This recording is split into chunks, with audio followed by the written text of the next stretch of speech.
Averages are a little bit lower right now than normal, just because we haven't had very many grades and we haven't spent a lot of time on the stuff that has gotten graded. So again, putting in that extra time, I don't give you guys homework, right? I give you class time. That takes away time from our instruction. So try to put in a little extra time on your own. Certainly if you're not like at the level that you normally are, which there's a couple of you that I know that the pace is making it harder for you. Put the extra time in, right? Use those links. I spend hours making them. I spend hours making sure I get things posted. Please make sure you're using them. Like, they will help, okay? And maybe you need them, maybe you don't, but if you feel like you're, like this is going kind of fast for you, take advantage of those links. It'll help. Okay, so this unit is genetics. It has a lot of ties to the cell reproduction, all right? And then there's a couple big ideas that you have to know, like the terminology. If you don't know phenotype and genotype, and you don't know heterozygous and homozygous, you can't answer half these questions. You won't be able to set up the Punnett squares. You won't be able to get the question. You won't even understand what the question's asking, right? So the vocab is essential, right? Certainly there's like 4 or 5 key words that you have to get down. Yes? We did Punnett squares in ag. Good. Yes, you did. Which is fantastic. Who here is in ag? Okay, so a few of you. One quick story. The year that we got sent home with COVID, genetics is always at the end of the year. Genetics was one of the units that we did remotely, and they didn't do the greatest. Like, we got done early that year, so we had a real short genetics unit.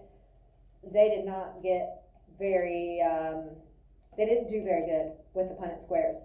Well, that group is now in biology with Mr. Trainer. And he's like, I don't know what is going on. He goes, but this group cannot do Punnett squares. They are struggling really bad. And I was like, well, that was the COVID group. Oh. Hello. I can wait. I just have a question for you. Okay. Scholarships stuff in a second. Oh, okay. Would you be able to provide me a reference for the scholarship? Yeah. So, okay. Yeah. I was just, Is it like, do I do it on paper or? I'm just typing it in. It's just Okay. one character. Stuff. Okay. Will you shoot me an email? Yes, I will. Do that. And that way, I'll know who like to make it out to all that. Thank you. Yeah, no problem. All right. So I was like, I didn't want to like say anything, but I was always really worried. Like, that was the first thing that went through my mind. Like, I was concerned that that group that I had in 8th grade that didn't get the genetic stuff very well, when they got to be in biology, that they would struggle with the Punnett square. So it made me feel really good that what we do helps you tremendously. And Mr. Trainer saw a huge difference. He's like, this is a very bright class, and they do not get this. And I was like, well, they were the COVID group. And he's like, oh my gosh, that makes total sense.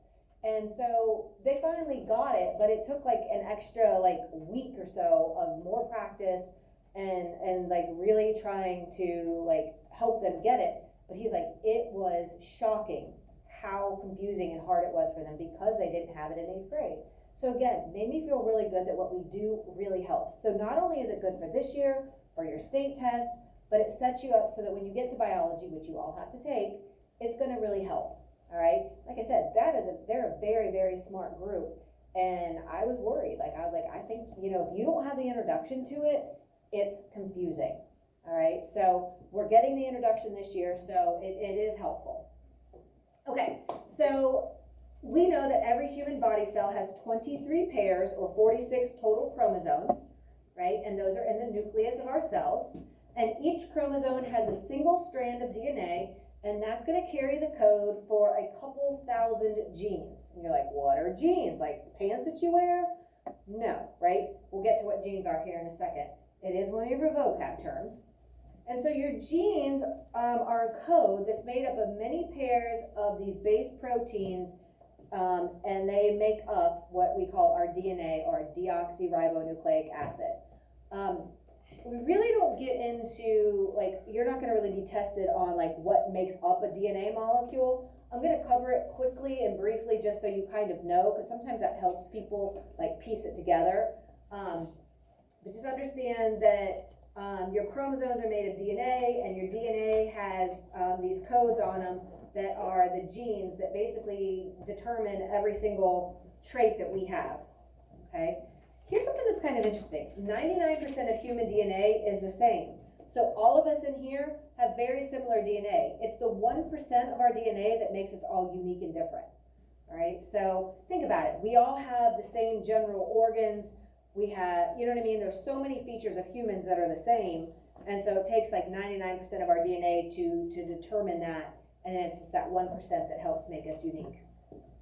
So height, hair color, but we all have a height. We all have a hair color, right? So there's similarities, but then those can also be our differences. There's also something called environmental factors that will have an effect, right? You think, oh, we all have, you know, health care, we're all healthy, we all have opportunities to have food and things like that. But if you think about it, that's the case for a lot of people. Unfortunately, sometimes we don't take the best care of ourselves. Maybe we use drugs, or we drink alcohol, or just even smoking cigarettes can have a huge impact on our bodies, right? So that has nothing to do with genetics.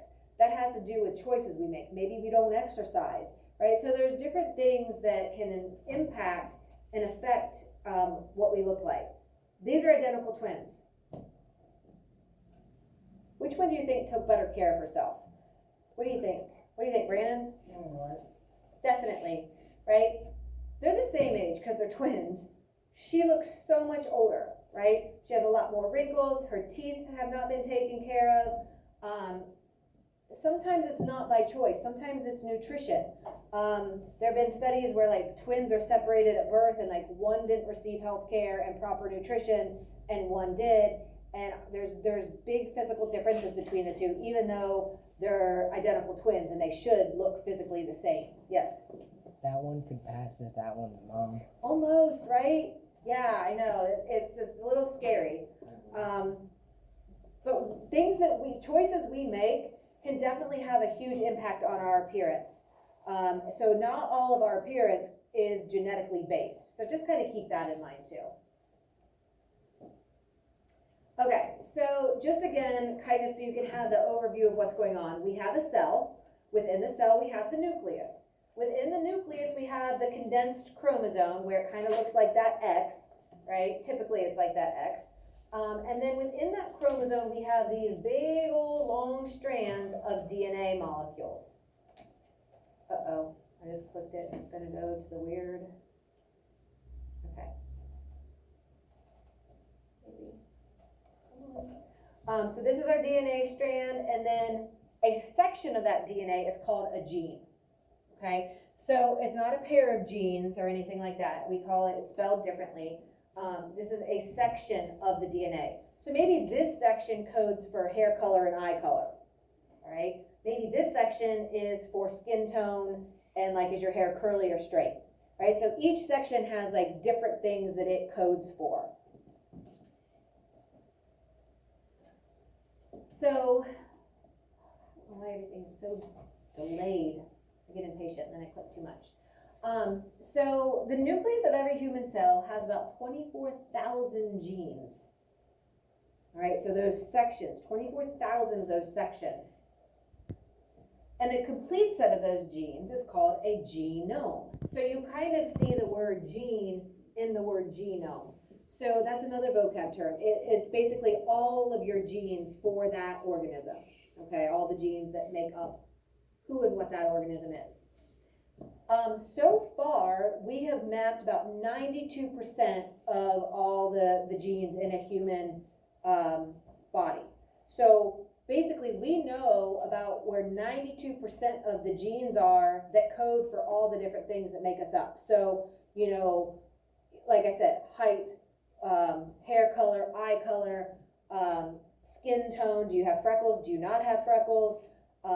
Even like things like related to your specific internal organs, different things like that. So if there's an issue or some kind of disorder that you have, if they know where that sequence is located in that strand of DNA, they're getting to the point where they can go in and sometimes they can help do gene therapy, it's called, and like manipulate and try to fix the problem, right? So we're getting pretty complex, and we'll get into that more after the testing. Some of the things that they're doing are pretty cool. as they're learning more and more about where all the traits are that code for all the things in our body. And so all of our DNA is this tightly coiled strand. So it looks like a ladder that's been twisted. So if you think of like a big like extension ladder, it's basically that all twisted up. And so DNA is short for deoxyribonucleic acid. And again, you're not going to be tested on like telling me all the parts of the DNA or like what's involved. It's just, I want you to have that, at least hear it. And so we're going to go through it quickly. But you have two strands that are twisted together in what they call a double helix. And so within the DNA, all those genes hold the traits, which are basically all the qualities that make up an organism. And so all these traits are determined by the information that's coded in the DNA. And it's those sections of DNA that we call the genes. And it's those genes that basically determine the traits that we physically see and that make us who we are. And every cell in our body contains this DNA. Right? All of our body cells have the full complement, the full set. The sex cells would have half the set that they would then pair with the other gamete from the opposite parent, right? And so, again, kind of going back to last unit.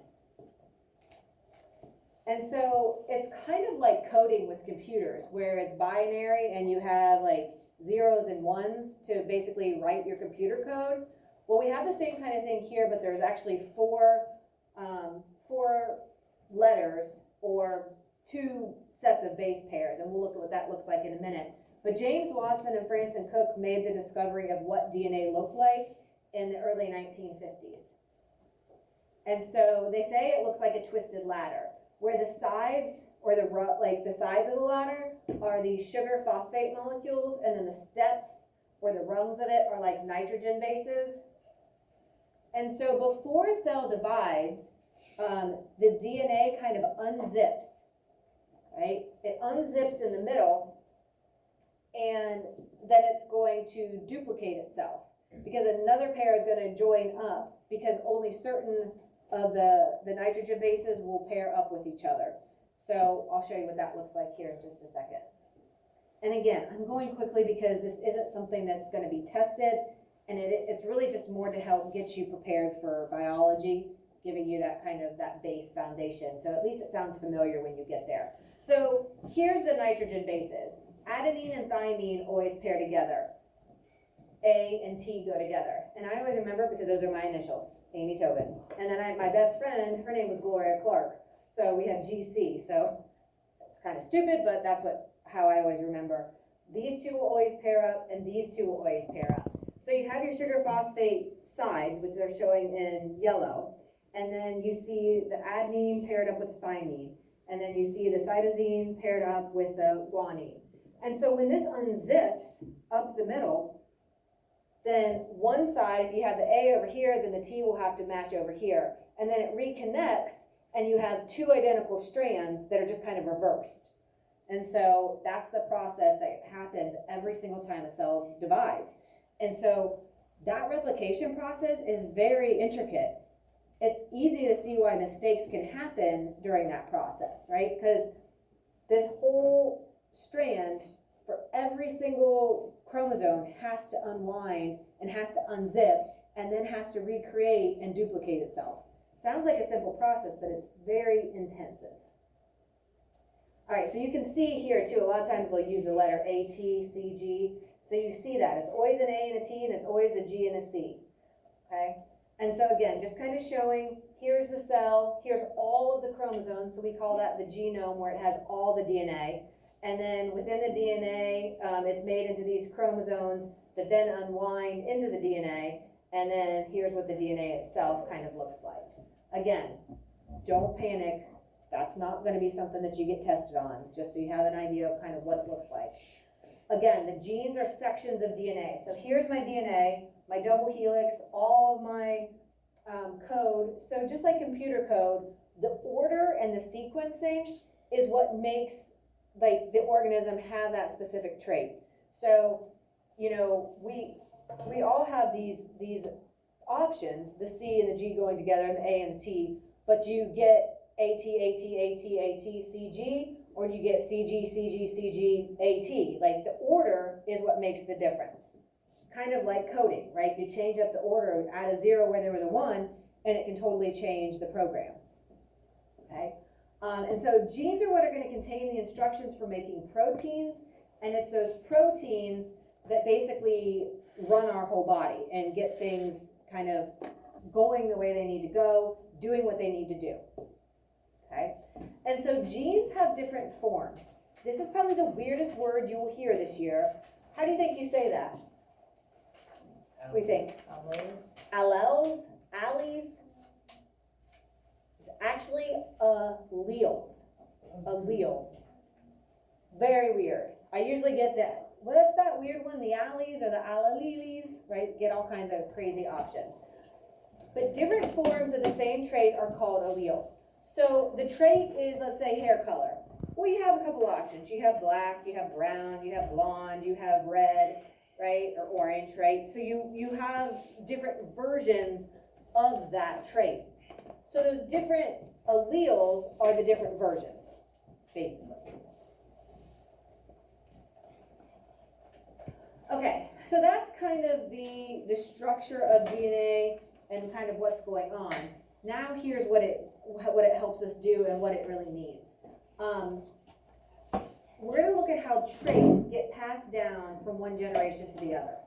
And this is called the study of heredity, or how the traits get passed down. We know the process through meiosis for most organisms, right? We understand that, you know, you have the gamete for the female, the egg that has half the genetic information, and then the male gamete of the sperm cell has the other half. When they unite, then they put the full amount together, and that creates the new organism. But we're going to look kind of more about what actually happens when this process happens, and like what it looks like to us. All right, so a trait is a specific characteristic or quality. So curly hair, dimples, freckles, that's the trait, okay? And then we have different versions of that. Well, you have straight hair, you have wavy hair, you have curly hair, you have freckles, you have no freckles, right? You have freckles only on your nose, maybe you have freckles everywhere, right? So it's those different versions of that. And so some of these traits are more likely to help the organism survive, and those get passed on. So back to our adaptation unit, right? A random trait, like Uncle Scar's black fur was a random trait. Didn't help him at first, but when the pride burnt, then it helped him, right? And so hair color is the trait. His version of that was the dark fur. All right. Obviously, back to adaptations and natural selection. All right, so if a certain trait can help an organism to survive, then think back to last unit. Which process is responsible for this? Is it going to be mitosis or meiosis? Meiosis. So what's going to be responsible for a trait being like an advantage? Meiosis. Meiosis. Good. I think that's what we're after. Yes, good. All right, very good. So remember, it's the process that makes meat. Or if you're saying it, obviously you. So during meiosis, chromosomes are going to line up. The genetic information can cross over from one chromosome to the next, and we'll look at that process. And this accounts for even more shuffling, and this is why siblings that have, full siblings that have the exact same parents, are going to have similarities but differences. So you think, well, you're getting the same genetic information. Shouldn't you become the same person as your sibling? Thank goodness, no, right? Maybe thank goodness, I don't know. But we're going to look at why that happens, why we get even more variety than you would expect, okay? Well, this is kind of showing that. So here's like from the mother, here's from the father. When they come together, the genes can flop. And so what used to be here is now here. And so you get this crossing over or recombining. It's like shuffling a card deck, right? You have like 26 cards from mom, 26 from dad, and when they go together, you get the deck of 52. But however many, like let's say you get 5, you get handed 5 cards, it might not be the same 5 cards that Ava got, or that Caitlin got. So her siblings and her might have 5 different cards from that 52 card deck. So you're getting like this shuffling or kind of realigning of the different traits that match up. All right, so you're still getting a hair color gene, it's just you might get a different version than your sibling got.